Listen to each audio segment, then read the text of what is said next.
이렇게 기념하며 하나님께 영광을 돌리게 해주신 우리 하나님께 큰 박수로 영광을 돌립시다. 아멘. 또 오늘 귀한 연주로만 그리고 귀한 찬양팀, 커버넌트 찬양팀을 통하여 들려주신 귀한 찬양들, 우리 함께 고백한 이 모든 고백들 우리 박수로 격려하며 우리 또 한번 박수로 한번 감사의 박수를 드립시다. 아멘. 네, 너무 저는 은혜가 굉장히 많이 돼요. 얼마나 연주하는 게 여러분, 이 반주에 연주하는 건 정말 쉽지가 않습니다. 해보신 분들은 압니다. 정말 어렵습니다. 쉬지도 못하고 쉬어서도 안 되고 반주가 끝날 때까지는 끝난 게 아니라 끝까지 연주해야 되는, 이게 얼마나 어려운지 모르는데 그동안 얼마나 열심히 준비하셨는지 느끼게 되었습니다. 우리 주님께서 귀한 영광 받으신 줄로 믿습니다. 정말 우리들의 마음을 드리는 성탄의 계절이 아닐 수 없고, 또 예수님께서 우리들의 마음을 받으시는 성탄이 된다면, 또 그런 은혜가 이번 성탄의 계절에 이루어진다면 그 무엇보다 더 귀한 예물로 주님께 영광을 돌리는 일일 것입니다. 오늘 동방박사가 찾은 예수라는 제목으로 약 5분간만, 그래서 오늘 PPT 다 빼고 5분간만 제가 말씀을 전해 드리겠습니다. 동방박사들이 누구냐? 수많은 이 동방박사에 관련된 얘기들이 오고 갔죠. 심지어 이제 최근의 주장들에 따르면 그쪽에서 동방, 그리고 별을 발견하기까지의 시간은 한 달이 아니라 1년은 좋게 걸렸을 것이다. 그래서 마지막 동방박사들의 출현 근거지가 신라로 잡혀졌습니다. 신라. 그런데 맞느냐? 모릅니다. 그랬으면 얼마나 좋겠습니까마는, 신라가 기원전 57년, 6년 이런 경에 출발했으니까 뭐 그때 나왔다 해도 뭐라고 할 수 없을 겁니다. 그러나 가장 근접한 얘기로는 페르시아인이었을 가능성을 제일 많이 둡니다.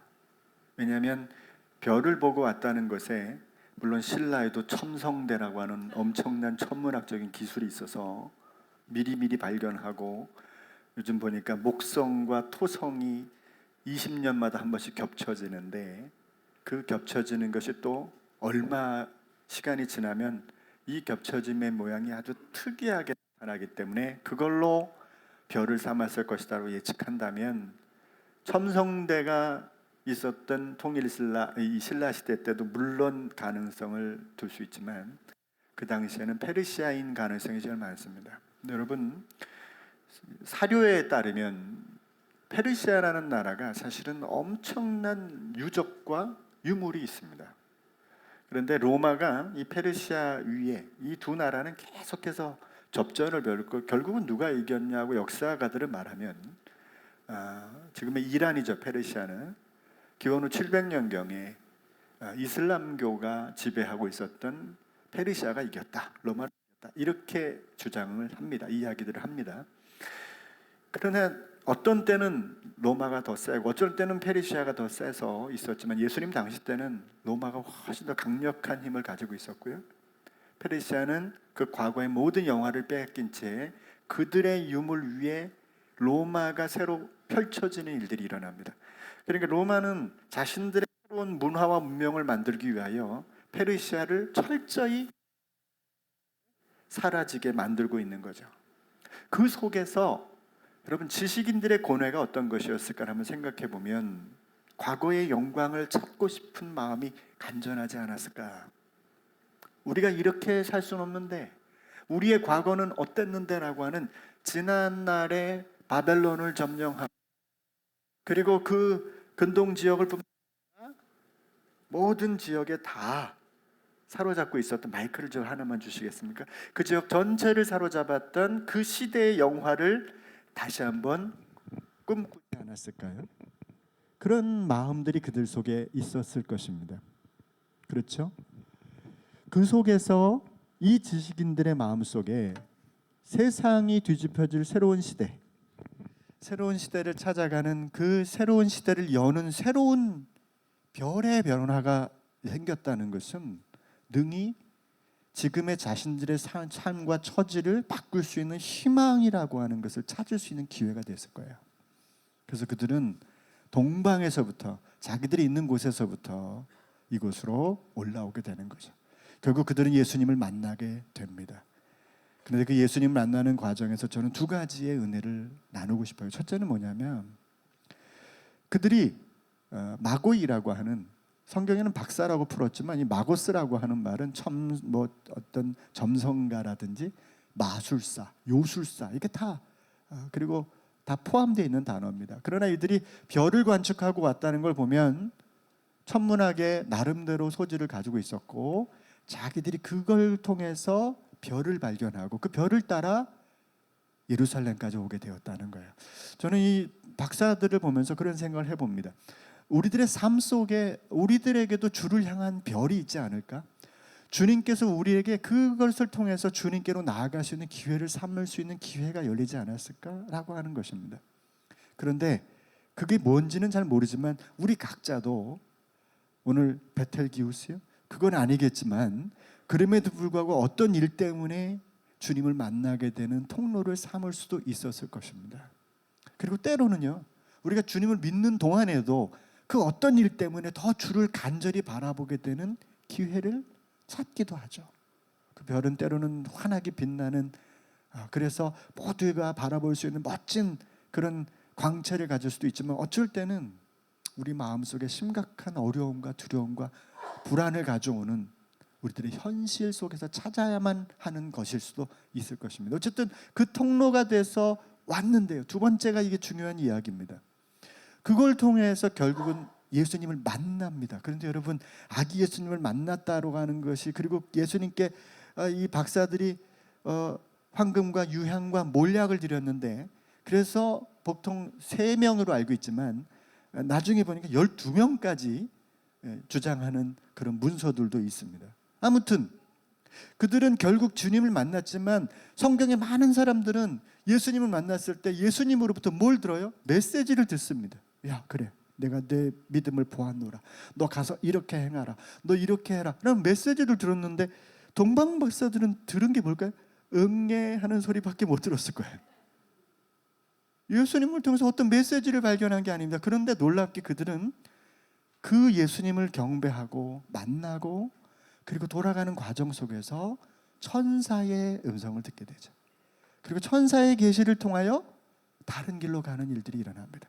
그들은 자기들의 별을 따라올까, 자기들의 필요에 의해서, 어쩌면 자기들의 잃어버렸던 옛 영화를 회복하기 위해서 예수님을 찾아왔는지 모르겠습니다. 그런데 주님을 만나면서, 주님 가까이 찾아오면서 결국 주님을 만나고 돌아가는 과정 속에서 그들은 이제 새로운 세계에 발을 들여놓게 되는 거죠. 그게 뭡니까? 그게 바로 예수 그리스도의 왕되심을 발견하게 되는 거죠. 그들은 이후에 어떻게 살았는지 성경은 침묵하고 있습니다. 그러나 그들이 그 과정을 통해서 보여준 건 천사의 지시를 받고 자기들의 고국으로 돌아간 그 모습은 어쩌면 이 시대에 정말 대한민국이 얼마나 절체절명의 위기 가운데 놓여 있는지 모르겠습니다. 야, 너무 힘들구나. 너무 힘들다. 이 환경이 빨리 극복돼야 되는데 기업을 하는 사람들은 더 힘들어하고 뭐든 어떤 이런 일들을 해 나가는 사람들, 자영업자들은 정말 하루하루가 진짜 식은땀 나는 그런 시간들을 보내야만 합니다. 그런 시기를 우리가 보내고 있는 이 와중에 성탄이 찾아왔습니다. 어쩌면 우리는 박사들처럼 내 생각과 나의 꿈을 이루기 위해서 아기 예수를 만나러 가는지 모르지만, 그러나 결국 아기 예수를 만나고 난 이후엔 아기 예수로부터 오는 새로운 지시를 받고 고국으로 돌아가듯이 주님을, 나의 꿈, 나의 비전을 가지고 주님을 찾아왔다고 하더라도, 아니 지금도 내 꿈을 이루기를 소망하는 마음으로 주님을 찾더라도, 여러분, 우리 주님은 그분이 우리를 향한 당신의 계획이 있으시다는 걸 알고 계셔야 된다는 거예요. 그리고 그분이 유대 나라의 왕이 아닌 마치 이 이방의 빛을 비추는 빛으로 드러나시는 것처럼 온 세상의 왕임을 당신이 보여주심으로, 아마 성경은 침묵하고 있어도 기원 후 8세기 시리아 역본이라든지 그 버전들을 바라보면 그들의 이야기가 여러 문서들을 통해서 들려오고 있는데, 거기에 보면 그들이 그 다음 생을 어떻게 살았는지를 이렇게 그려놨습니다. 그게 맞든 안 맞든 그들은 예수님을 만난 이후의 생이 달라졌듯이, 여러분 오늘 우리가 주님을 만나고 난 이후에 우리들의 인생은 분명히 나의 생각, 나의 소원, 나의 꿈이 아닌 주님의 소원과 주님의 꿈과 주님의 비전을 향해서 달려가는 인생이 되어야 될 줄로 믿습니다. 성탄을 보면서 그런 생각합니다. 성탄이 축제로만 끝나는 날도 아니고, 성탄은 아기 예수, 어린 아기로 이 땅에 오신 그 예수 그리스도가 가지신 그 목표와 꿈을 향하여 나가는 길이 아닐까 생각합니다. 그 꿈이 뭡니까? 요한복음 3장 16절, 하나님이 세상을 이처럼 사랑하사 독생자를 주셨으니 이는 저를 믿는 자마다 멸망치 않고 영생을 얻게 하려 하심이니라. 마지막 한 절만 더 읽을까요? 요한복음 6장 39절 40절 집사님 한번 찾아주실 수 있나요? 맨 마지막에, 오늘 제가 기록한 맨 마지막에 맨 마지막 구절, 두 구절이 있습니다. PPT에 읽어봅시다. 시작. 나를 보내신 이의 뜻은 내게 주신 자 중에 내가 하나도 잃어버리지 아니하고 마지막 날에 다시 살리는 이것이니라. 내 아버지의 뜻은 아들을 보고 믿는 자마다 영생을 얻는 이것이니 마지막 날에 내가 이를 다시 살리리라 하시니라. 아멘.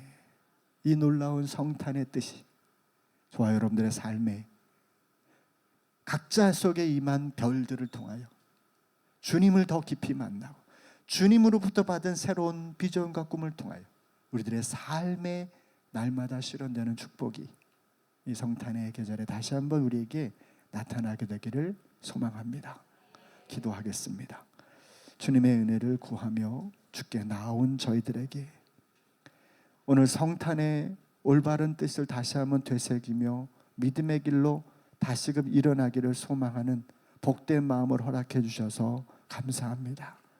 동방에서 자신들의 꿈을 이루기 위하여 찾아왔던 박사들이 이제 주님으로부터 새로운 비전을 가지고 돌아가는 것처럼 오늘 우리의 삶에도 나의 필요 때문에 주님을 찾을 수밖에 없던 저희들이지만 주님의 꿈을 향하여 달려가는 귀한 발걸음들, 왕같은 제사장, 거룩한 나라들이 다 되게 하여 주시옵시고, 그렇게 세우신 복된 왕적 제사장의 자리를 아름답게 이루어갈 수 있는 성탄의 계절이 되도록 역사해 주시옵소서.